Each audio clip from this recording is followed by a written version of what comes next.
a mustard catastrophe, Worcestershire sauce with figs, and funky ketchup. This week, it's all about condiments.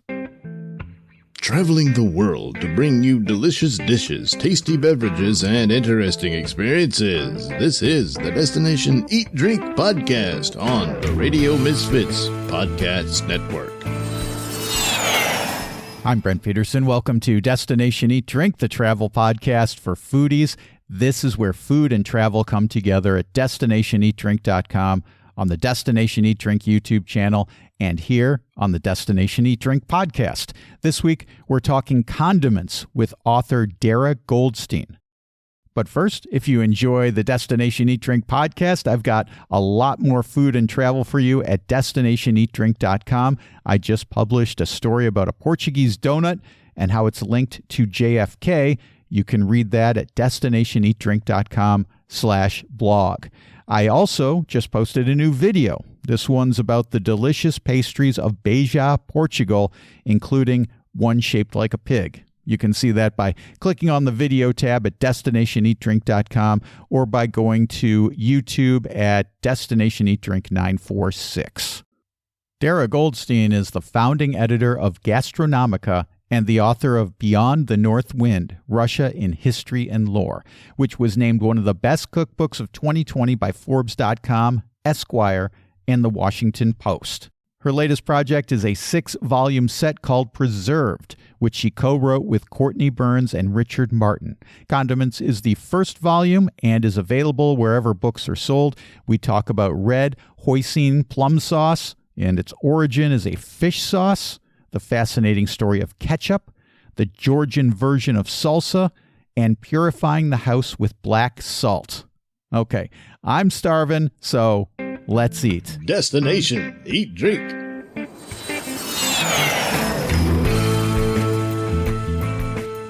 Darra Goldstein, co-author of Preserved, Volume 1 Condiments, Volume 2 Fruit. It's great to have you on Destination Eat Drink. I'm so glad to get to talk to you about this wonderful, interesting topic. I'm really glad to be here. I want to start with Volume 1. It's called Preserved Condiments. And I think it might be interesting to start this conversation by how you define a condiment, because I imagine it's a pretty big net that we're casting here. Yeah, we wanted to start the series with condiments because it's really the basis of so many different flavors all over the world. And the word in English comes from the Latin condire, which simply means to preserve or to season. So if you think back to that original meaning, the first condiment really is salt. And we know that even in sweet baked goods, if you add a little bit of salt, it just heightens the flavor incredibly.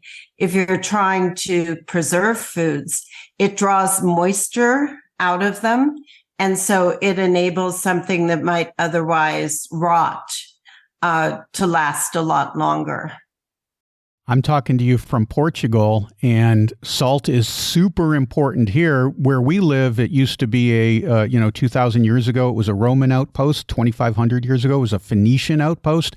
And one of the main reasons they came here was for fishing and for salt. They made, they would make salt flats and use that to preserve the fish. That's how important salt was back in that day. And then fast forward to today, the main dish of Portugal is bacalhau, which is dried cod.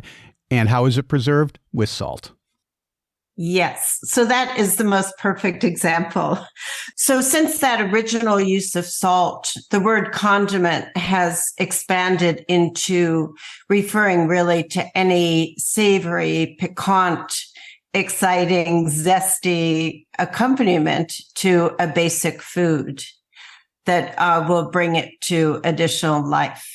So would you consider, when I think of condiments, the thing that first pops into my brain, I grew up in the Midwest, so I think ketchup and mustard. I think of sort of pasty, liquidy type things. But would you also include, I guess since we're including salt, you would also include, shaking type condiments as well.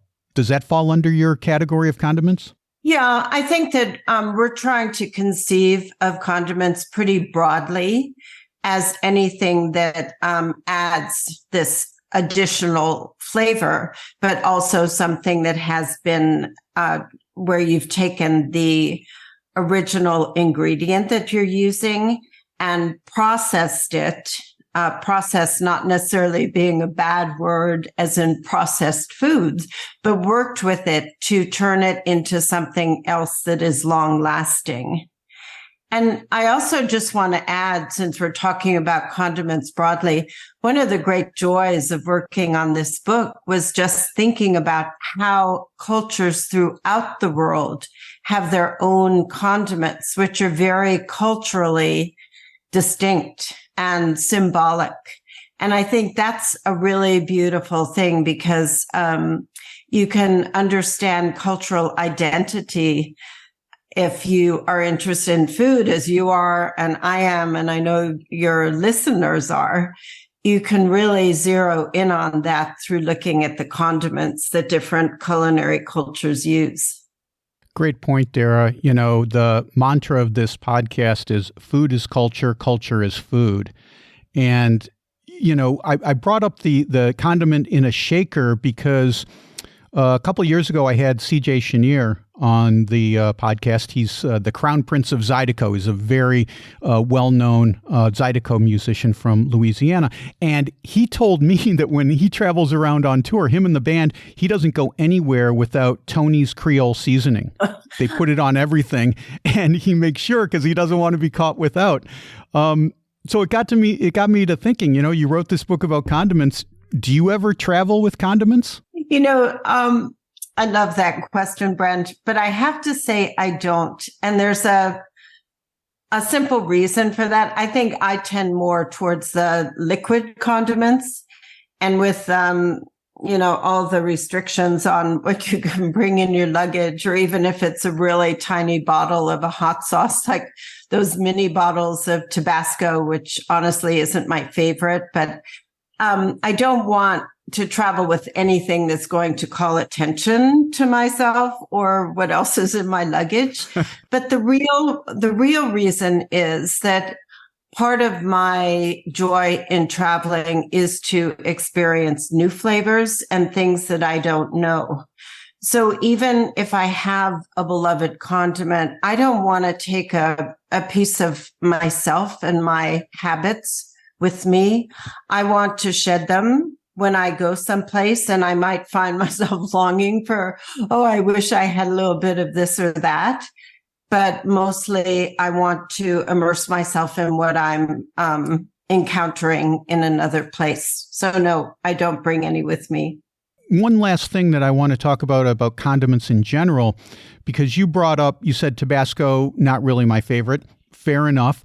I'm wondering, are there commercially produced condiments that you like, that you gravitate towards, that you enjoy? You know, there are, but it's been quite interesting working on this book. For instance, I often use Worcestershire sauce. I can't imagine a Bloody Mary, for instance, without Worcestershire sauce. Right. But after having tasted the homemade Worcestershire sauce, and this was a recipe developed by my co-author, Courtney Burns, I feel as though I can't go back to Lee and Perrin's, for instance, because ours has so much more depth and so many more nuanced flavors. The same thing happened with ketchup. I mean, we always have ketchup around. We're American, and you can't really have a household without ketchup in this country, I don't think. But after making our bumper crop ketchup that first ferments the tomato paste and really reduces it down to its very essential tomatoey flavor, and then lets it ferment so it gets a little bit of funk, and then adding the vinegar and all the spices and letting that prepared ketchup also ferment for 4 or 5 days. My husband now won't eat any other ketchup.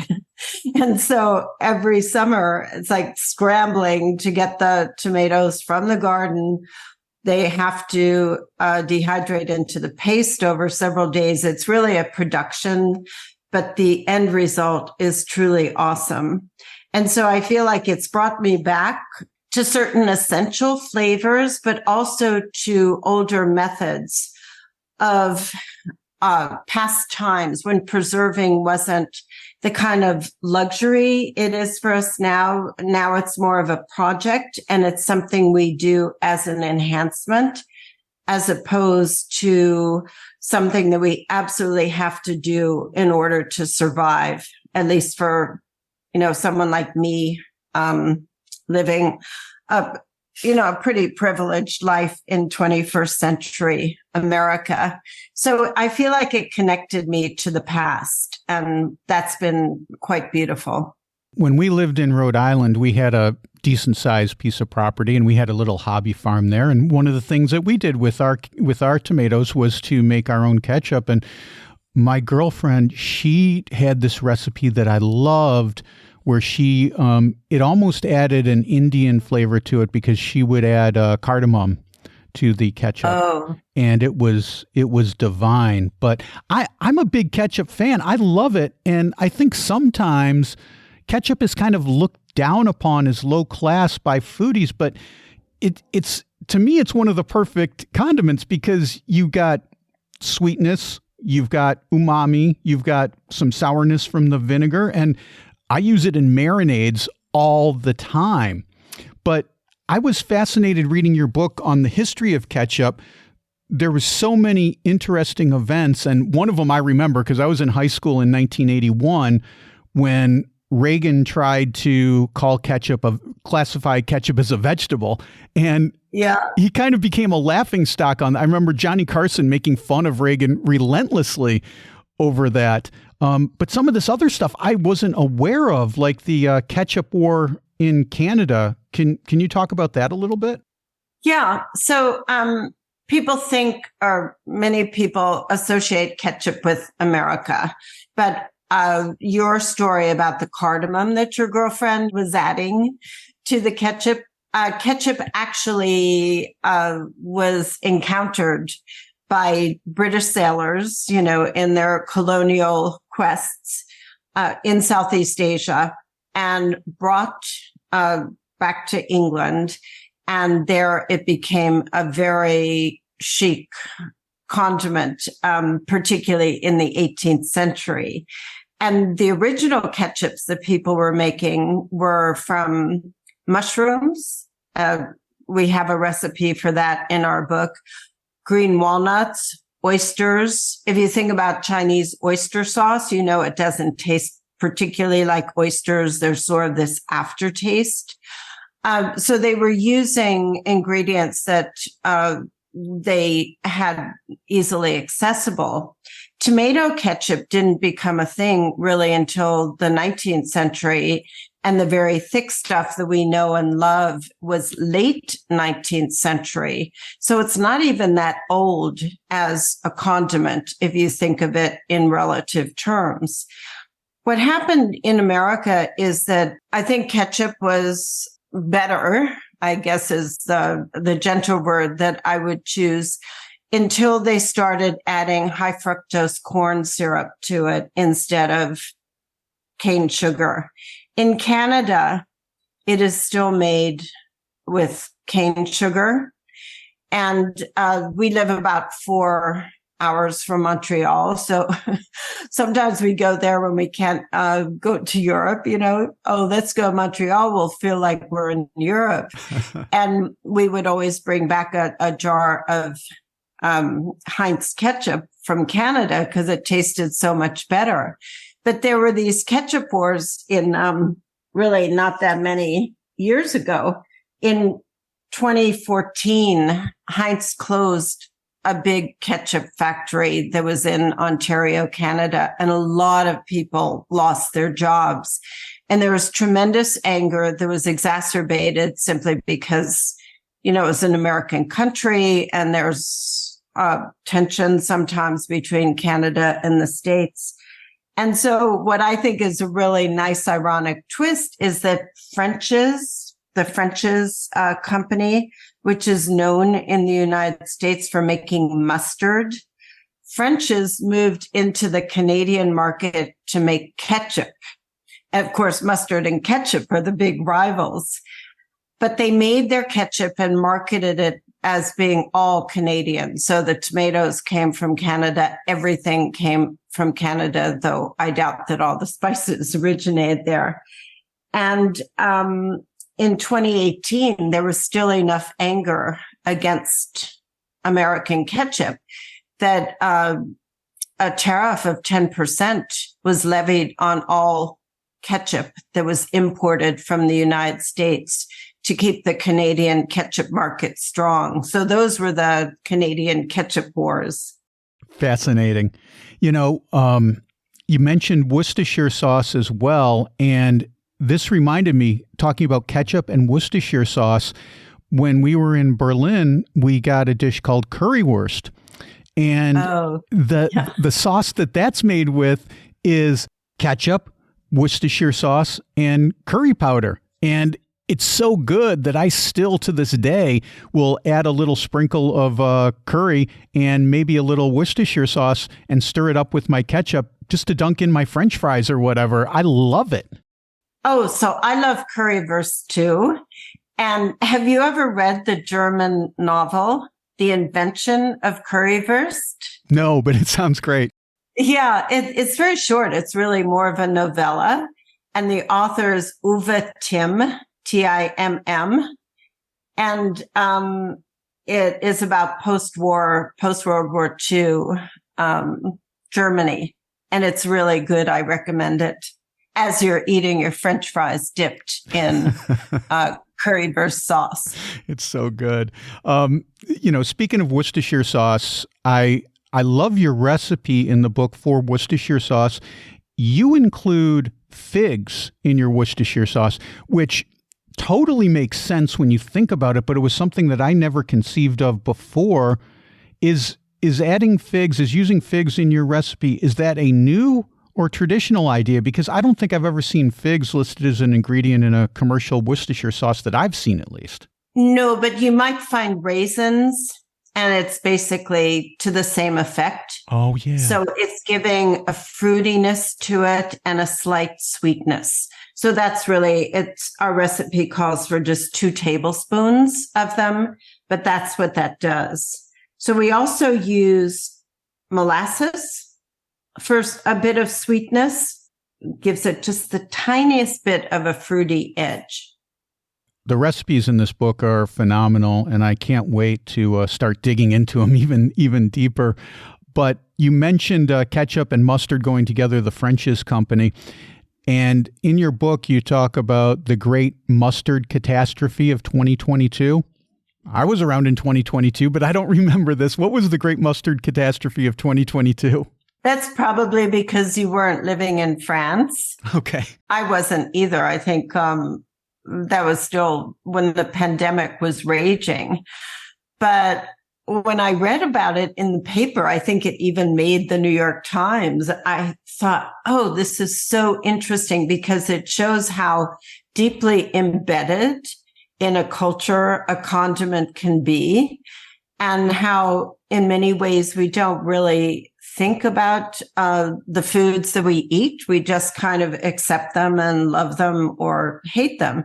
So with mustard, it is very much a part of French culture. And I started looking into the history there. And in the 18th century, the Grey Poupon, company was founded, and they started making mustard. Had been known well before then, but they started making a really fine mustard with brown mustard seeds and adding wine. So you need a something acidic to activate the mustard seeds, and the Romans would use vinegar. So the French, of course, used wine and made it very elegant. And when Grey Poupon was introduced into the U.S. in the 1970s, the original marketing campaign for it. It's quite embarrassing to watch because it says a lot about America at the time, but you can find it on YouTube. It's a guy getting into a Rolls Royce and he's being driven by a chauffeur and he's in the back seat and he's, I think, in a tuxedo and he's offered some food with Grey Poupon mustard. So it was seen as, the height of elegance and luxury. It was since bought by Kraft, and it took quite a plunge, I think, in terms of its luxuriousness. But the French are still really proud of their mustards. And there are some other classic ones like Maille and Pommery and others. So in 2022, because of the pandemic and also the supply chains being disrupted because of the war in Ukraine, and then climate change as well, suddenly mustard disappeared from French shelves.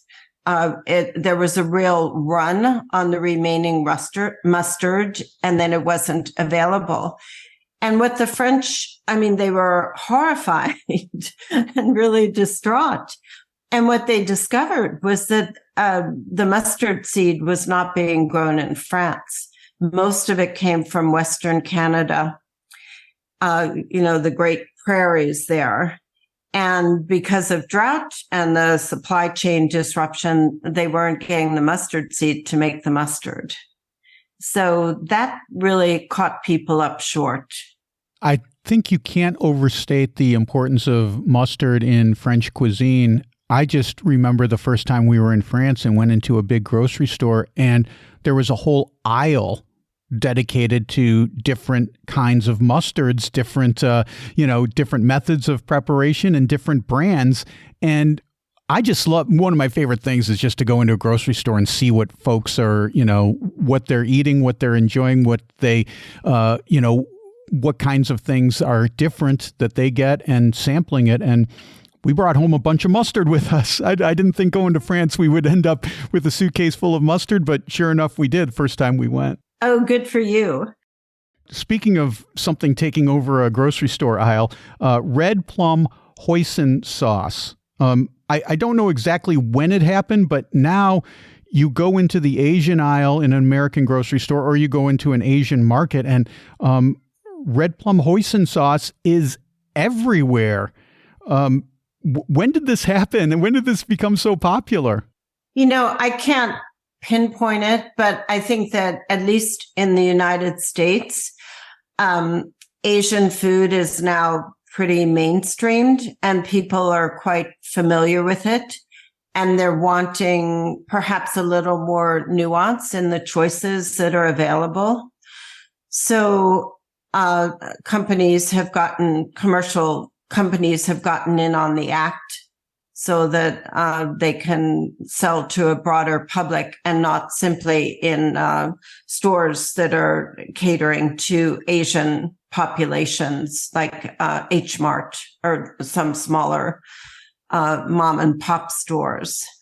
Hoisin is really an interesting one for you to bring up. And again, doing these deep dives into the past, which is one of my great pleasures in life, thinking about foods and where they come from and how they've migrated throughout the world. It turns out that the original hoisin, which is from southeastern China, was made with dried or fermented seafood. So like the very old fish sauces or the Roman garum, which was made with anchovies. These are condiments that are thousands of years old. And what the fish does is give that sort of umami taste that is very mouth-filling and savory and salty and all of those wonderful things. The fish dropped out over time, probably because it was an expensive ingredient and not as readily available. So the base for hoisin sauce for centuries now has been douchi, which is fermented black beans. And we have a recipe for black bean sauce that is so delicious. I really kind of spoon that, right out of the jar. It's so good. So if you take a black bean sauce and then add additional ingredients to it, including dried red plums, to add this wonderfully fruity flavor to it, and spices, then you can get the hoisin sauce. We, in our recipe, use Angelino plums, which you won't find on a regular grocery store shelf, but they're readily available online. And it's just a variety of plum that has a little bit more acidity to it. So I think it makes for a livelier sauce. You're inspiring me now, because there was a time I told you we used to make our own ketchup. We made all kinds of stuff like that. We had a whole basement that was just filled with whether it was condiments or jams or jellies or just preserved tomatoes, for that matter. And now I don't have that huge kitchen or that basement anymore, but I want to do this. And a lot of these recipes are very easy to do, so I think folks will enjoy it. I did want to talk to you a little bit about Georgia. And when we talk about Georgia, we're talking about, just to be clear, we're talking about the Republic of Georgia, not the state. You've written a bunch of books, including one called The Georgian Feast. So I guess it must have been required that you would have a recipe for adjika in your book, right? Yeah, I couldn't leave it out. I am so in love with Georgian food, and I'm about to head there for a month in January. Oh, wow. Really excited to see if there are some new flavors that I'll encounter there. Adjika is, just to make an easy comparison, it is a Georgian salsa. If we tend to think of salsa as Mexican, obviously, given the name, but I think the go-to image is that it's made with tomatoes, or maybe you have a salsa verde that's made with tomatillos. But the Georgian one has a base of herbs and hot peppers or bell peppers. You can make it as mild or hot as you want, but I think the best adjika, has a good amount of spiciness to it. And it uses a lot of fresh herbs, particularly cilantro, basil, and dill. And then it has dried herbs, turning into spices like coriander, summer savory, and blue fenugreek, which gives it a very distinctive Georgian flavor. They love blue fenugreek there. And it turns up in a lot of different spice mixtures that they have. We started this conversation about volume 1 of Preserved Condiments, about salt. And I think we didn't talk about black salt. Should we talk about that as well? Yeah, that was another one I really needed to sneak into the book. This is a salt from Russia, a very traditional salt. And I find it interesting. I'd never thought about it when I first encountered it many, many years ago. I'd never thought about it in terms of current ideas about nutrition. They're very popular in the United States. So I don't know if you remember a few years ago, there was all of this talk about charcoal. Yes. And how charcoal is really good for you. Well, black salt is basically salt that has been charred so deeply that it becomes charcoal salt. But it has, originally, it was done for religious purposes. The Thursday before Easter, which is the most important holiday in the Russian Orthodox Church, there was a ritual of taking the salt and putting it into the great Russian masonry stove, which is a big wood-burning oven, and making it. And then it was used to purify the house before Easter and the resurrection, and then used sparingly throughout the year as a kind of medicinal salt. So if either you could use it maybe to stave off ills, or if you weren't feeling well, you would take a little bit of it. So it wasn't like your everyday condiment, especially because salt was extremely expensive in Russia until, just not that long ago, a couple centuries ago. So it has this wonderful flavor. You make it by taking the sediment that's left over from making kvass. So this is a many-layered preserved salt. You can make it with fresh rye bread that you allow to go stale. So you don't have to do anything as elaborate as this. But Russians would use rye bread, add water to it, a little bit of honey, and ferment that into a slightly alcoholic, very fizzy beverage called kvass. I don't know if you've ever tasted it. No, I've heard of this, though. Yeah, it's like a light beer. So then you have this sediment when you strain off the water that has become the drink. You have this sediment, and that's what you bake and char in a very, very hot oven to make, you mix it with salt, and then that makes the black salt. So it has some nutrients to it.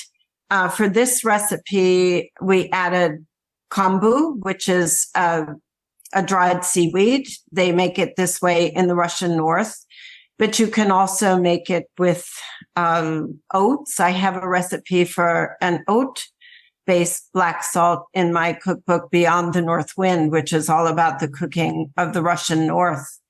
But it's really fun to make. You take it out of the oven after having baked it for 30 minutes at 500 degrees. And then it sounds like, are you living in an apartment, Brent? Yes. Yeah. So you couldn't just race it out the front door before the smoke alarm goes off. I think you could take it out and immediately put a metal bowl or something over it so that the smoke doesn't fill the apartment. But it's one that's really fun to make. And this has a lovely flavor. Well, Darra, it's just been great talking to you about your book, Preserved, Volume 1, Condiments. And there's a Volume 2 as well. I would love to have you back next week to talk about Volume 2, because fruits is another huge topic when we're talking about preserving food. So would you etch out a little bit of time for us and come back and talk about Volume 2 with us? Oh, sure. It would be a great pleasure. It's really fun talking to you. Okay. I love having smart people on the show like Darra. So glad she'll be back next week to talk about Volume 2 of her series, Preserving Fruit. You can get the books on Amazon or wherever books are sold. I've got links in the show notes. Well, that's it for this week. If you enjoyed the show, please rate and review Destination Eat Drink on your podcast app, and consider supporting the podcast with a couple of bucks at buymeacoffee.com/Destination Eat Drink. And thank you very much. Destination Eat Drink is distributed by the Radio Misfits Podcast Network and Ed Silla. Thanks, Ed. I'm Brent Peterson, and I'll see you down the road. Join us next week for another culinary adventure on Destination Eat Drink, a presentation of the Radio Misfits Podcast Network.